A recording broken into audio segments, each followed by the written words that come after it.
My cousin Nadia is taking a summer calculus course, and she called me last night, and she had some limit problems, and they were excellent problems, so I thought it was worthwhile to make videos on the problems that she had to figure out.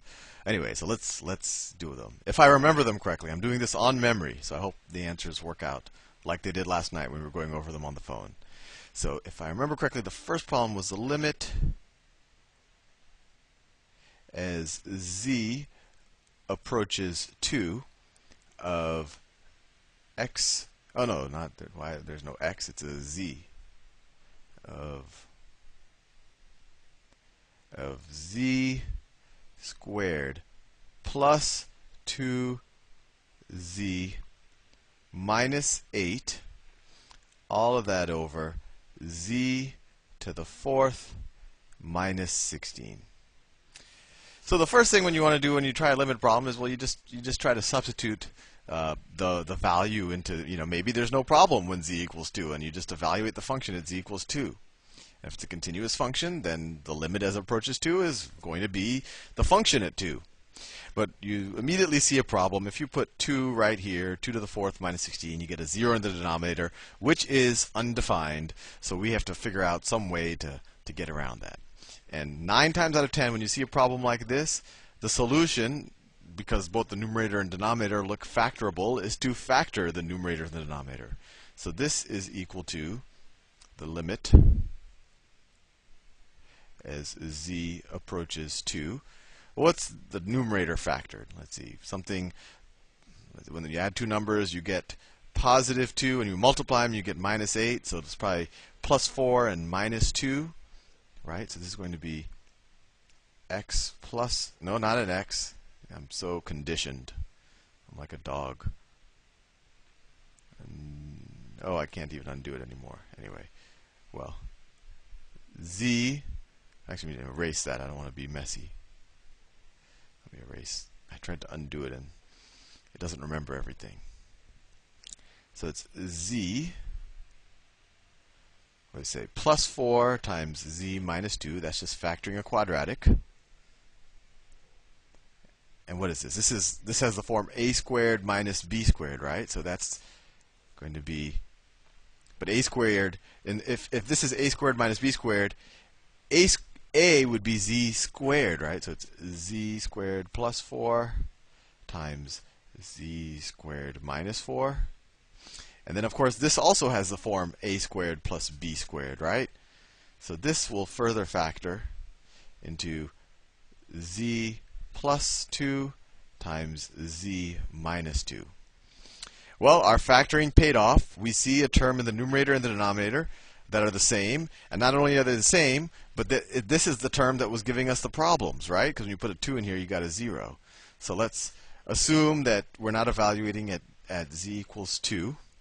And so for all other values, we can divide those, because those are going to be the same values. And then what are we left with? This is equal to the limit, and I've changed colors arbitrarily, as z approaches 2 of z plus 4 over z squared plus 4 times z plus 2, which is equal what? That's equal to 6 over, what's 2 squared plus 4 is 8. And then 2 plus 2 is 4. 6 over 12 is equal to 1/2. There you go. I thought that was a pretty interesting problem. Let's do another one. And this one I found even more interesting that she gave me. It's really testing my memory to see if I can. But I remember the gist of the problem, so I might not get the exact numbers she'd given me, but hopefully I get the exact properties. So it was the limit as x approaches infinity of the square root, and this, see, the square root of x squared plus 4x plus 1 minus x.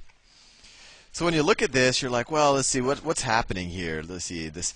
As you go to infinity, this term will get really big, but then we're taking the square root of it, and it seems like this term would overpower this term, and then so maybe this kind of converges to x, but then we would subtract an x, so maybe it approaches 0.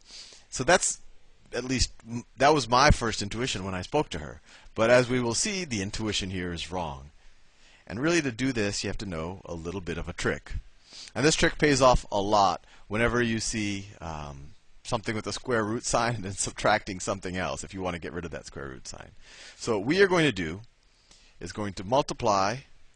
Essentially, the conjugate we normally apply to complex numbers, but if we have something like a plus b, the conjugate is a minus b, right? Or if we have something like a minus b, the conjugate is a plus b.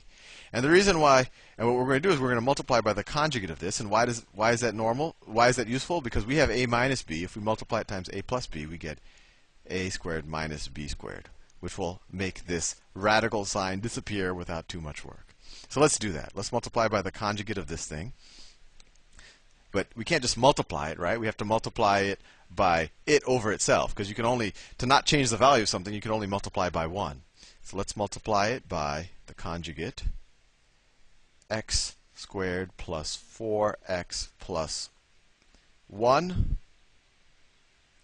plus x, right? That's the conjugate, right? Instead of minus x, we have a plus x. And we can't just multiply that. We have to multiply by 1. Otherwise, we would be changing the value. So it's going to be divided by the same thing. X squared plus 4x plus 1 plus x. Let me erase this stuff down here so we don't get distracted. Don't want to get distracted. And so what do we have? This will become the limit as x approaches infinity. Well, this is a minus b times a plus b, so we end up with a squared. Well, what's this squared? That's x squared plus 4x plus 1 minus b squared. Well, what's b squared? B is x, so it's going to be minus x squared. And this is just algebra. Divided by this thing, the square root of x squared plus 4x plus 1 plus x. So let's see, there's a little simplification we can do. We can subtract, these top two terms cancel out. So x squared minus x squared. And now let's see what we can do. Well, since we're taking x to infinity, and this is what you normally do when you take x to infinity, we can divide the numerator and the denominator by our highest degree term. And in this case, our highest degree term is x, right? We have an x here and an x here. And then of course when you divide something like this by x and you take to infinity, this will approach 0. So let's do that. Let's divide the numerator and the denominator by x. And remember, anything you do to the numerator, you have to do the denominator. Otherwise, you're changing the value. So times 1 over x over 1 over x. I'm just dividing the numerator and the denominator by x. So this is equal to the limit as x approaches infinity. That's going to be 4 plus 1 over x over. Let me ask a question. What is 1 over x times this thing? What is, and this is a bit of an algebra review, but 1 over x, what's 1 over x times, x squared plus 4x plus 1? I'm just doing a little aside here. Well, if we take the 1 over x and we put it into the radical sign, it becomes 1 over x squared, right? This is the same thing as, you could say 1 squared over x squared, but, 1 over x squared. You could say 1 squared, you could put a squared there, but times x squared plus 4x plus 1. And that should make sense to you, right? Because if we started with this, we could easily just take the square root of this and take it outside. And the square root of this is 1 over x. So I'm just going in the other direction, right? So, assuming you're comfortable with that, everything under the radical sign, even though we're actually dividing by 1 over x, since we're going into the radical sign, we're actually dividing by x squared. So it becomes, this is the radical sign, x squared divided by x squared is 1. Right? I hope you understand why we're dividing by x squared here. We're actually dividing by 1 over x, but when you put another radical sign, it becomes 1 over x squared. Let me put it this way. 1 over x times the square root of a, that's the same thing. That equals the square root of 1 squared over x squared times a, right? And this is just 1 over x squared. So that's the property or the algebra that we're using. So anyway, we divide all of this by x squared. So that becomes a 1 plus 4 over x, right? Plus 1 over x squared. And then, of course, we divide this one by this term right here. We divide by x, right? Because it's not in the radical sign. So that just becomes a 1. So now, what's the limit as x approaches infinity? Well, as x approaches infinity, this term right here goes to 0, right? 1 over infinity is 0. This term right here goes to 0. This term right here goes to 0. And so what are we left with? This is equal to 4 over, see, the square root of 1 plus 1. Well, that's just 1. So that equals 4 over 2, which is equal to 2. There you go. Now, let's do one more problem. This is the third one she'd given me, and we had to kind of brush off our trig identities. And really, these harder limit problems, they're all about kind of knowing your algebra and your trigonometry really well, just so you know how to manipulate these functions. Because the limit part, you just have to get into a form where taking the limit is fairly straightforward. So let's do that trig problem. Clear image. Invert colors. So it was the limit as x approaches 0 of cotangent of 2x. Was that it? Yeah, it was cotangent of 2x over the cosecant of x. And this one, just like previous problems, more than knowing your pre-calculus or your calculus, you need to know your trig identities. So cosecant of x, that's just 1 over sine.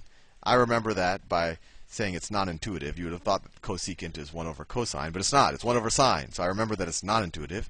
And cotangent of 2x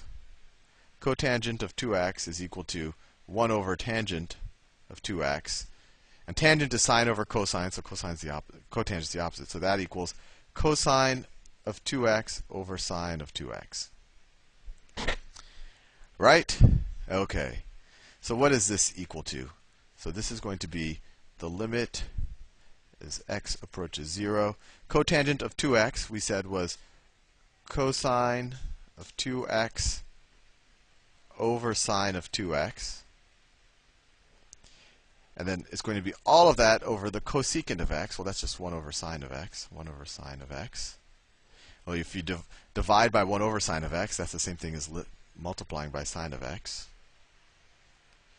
So we have, what do we have? We have cosine, well, we have sine of x times cosine of 2x.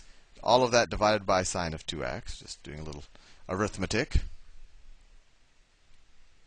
And we have a problem here still, because when you take x approaches 0, this term right here goes to 0, and we have a 0 in the denominator, which is just not acceptable because it's undefined. And that's the whole reason why we're doing this limit to begin with. And actually, that's the first thing you should have done. You should have tried to put it, and you would have seen that you would have gotten a 0 value in a denominator, and it would have been unevaluatable. Right? Because really, this is just, we haven't even done any manipulation yet. This is the same thing as this. And if you put the 0 right here, you get undefined. So what can we do? Well, this is where you break out the trig, or you brush off your memories.